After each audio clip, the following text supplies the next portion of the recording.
তারা এ দেশের কোনো জাতি হতে পারে না। ঠিক কিনা জোরে বলেন? তারা এ দেশের কোনো সন্তান হতে পারে না। তারা এ দেশে উগ্রবাদ সৃষ্টি করতে চায়, জঙ্গিবাদ সৃষ্টি করতে চায়, দেশটাকে একটি অশান্ত দেশ হিসাবে পরিণত করতে চায়। খোদার কসম, আমি আগেই বলেছি, মুসলমান কোনো ধর্মকে আঘাত করে না। সন্ত্রাস উগ্রবাদে ইসলাম ধর্ম বিশ্বাসী নয়, কিন্তু যখনই আমার ইমানের উপর, আমার ইসলামের উপর, আমার কোরআনের উপর, আমার শরীরের উপর আঘাত করে, তখন মুসলমান ও ইসলাম তাদেরকে ছেড়ে দেয় না। বাংলাদেশে 90-92% মুসলমানের দেশে হিন্দু আছে, বৌদ্ধ আছে, খ্রিস্টান আছে, ইহুদি আছে, নাসারা আছে। তারা মাত্র 8%, 7%। অন্যান্য জাতিরা কয় পার্সেন্ট? যদি আমরা 92% মুসলমানের দেশ ধরি তাহলে তারা 8%। যদি 90% দেশের মুসলমানের দেশ ধরি তাহলে সব গোষ্ঠী মিললে 100-তে কয়জন? 10 জন। 100-তে কয়জন বলেন? 100-তে 10 জন মুসলমান। তো প্রস্রাব করা লাগে না, যদি এদের গায়ের উপর থুতু নিক্ষেপ করে তারা ভাসতে ভাসতে দাদার দেশে চলে যাবে। কিন্তু আমরা কিন্তু এরকম কোনো ইতিহাস বাংলাদেশ সহ সারা পৃথিবীতে নাই। মুসলমান তার স্বার্থের কারণে কোনো হিন্দুর মন্দির জ্বালায় দিচ্ছে, কোনো বৌদ্ধের, কোনো খ্রিস্টানের গির্জা জ্বালায় দিচ্ছে, আছে? মুসলমানের ইতিহাস হলো কি? আপনারা দেখেছেন 24 সালে যখন আমাদের দেশ দ্বিতীয়বার স্বাধীন হলো, হিন্দুদের মন্দির পাহারা দিয়েছে মুসলমানেরা, কথা কয় না? প্রত্যেকটা হিন্দুদের মন্দির পাহারা দিয়েছে মুসলমানেরা, মাদ্রাসা ছাত্ররা, কলেজ ইউনিভার্সিটির ছাত্ররা। আমরা তাদেরকে নিরাপত্তা দিয়েছি,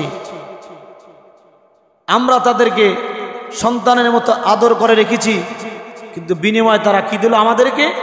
আমাদের মসজিদের উপর তারা হামলা করলো। চট্টগ্রামে ইসকন, হিন্দুত্ববাদী এক সংগঠনের নাম ইসকন, আপনারা শোনেন নাই? হিন্দু সংগঠনের, হিন্দু সম্প্রদায়ের একটি সন্ত্রাসী সংগঠনের নাম হলো কি? ইসকন। এই ইসকনের সংগঠনের লোকেরা চট্টগ্রামে এক মসজিদের ঢুকে তারা মুসল্লিদের উপর হামলা করেছে। তারা মসজিদের জানলা গ্লাস স্থায়ী সব ভেঙে ফেলেছে। শুধু তাই নয়, তারা চট্টগ্রামে আপনার আমার কলিজার টুকরা একটা সন্তান অ্যাডভোকেট সাইফুল ইসলাম আলিফকে হত্যা করেছে। জোরে বলেন নাউজুবিল্লাহ। তারা এত সাহস কোথা থেকে পায় এটা আমাদের বোধগম্য নয়। তবে মুসলমানের ইতিহাস পিছে হটার ইতিহাস নয়। তারা আমার এক অ্যাডভোকেট সাইফুল ইসলাম আলিফকে হত্যা করে, শহীদ করে দিয়ে তারা প্রমাণ করেছে তারা এ দেশের কোনো জাতি হতে পারে না। ঠিক কিনা জোরে বলেন? তারা এ দেশের কোনো সন্তান হতে পারে না।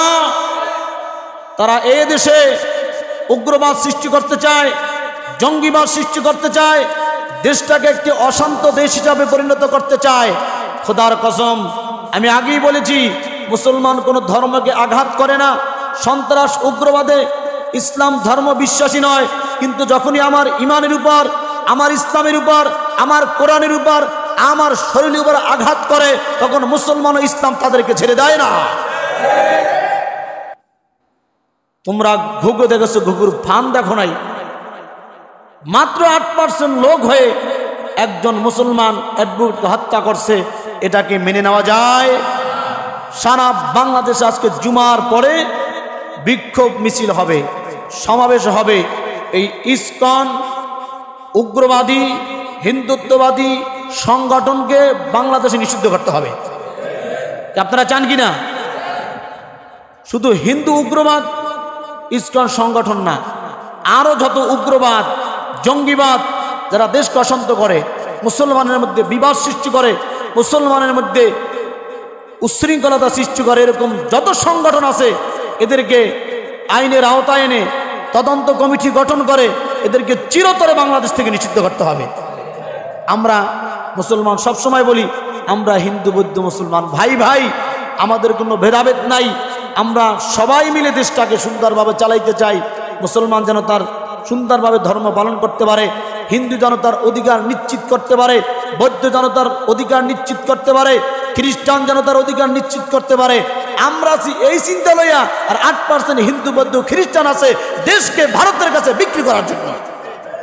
কথা বলেন ঠিক কিনা? মুসলমানের রক্ত যেই জমিনে পড়েছে ওই জমিন ইসলামের জন্য উর্বর হয়ে গেছে, এটাই ইসলামের ইতিহাস। এজন্য আমাদের ইমানের তাগিদে সারা বাংলাদেশে বিক্ষোভ হবে, মিছিল হবে। ইসকন, এরপরে পত্রিকা, প্রথম আলো পত্রিকা এই ইসকন সন্ত্রাসী জঙ্গি সংগঠনকে নিষিদ্ধের দাবিতে আমাদের মুন্সিগঞ্জের ওলামায়ে কেরাম বাদ জুমা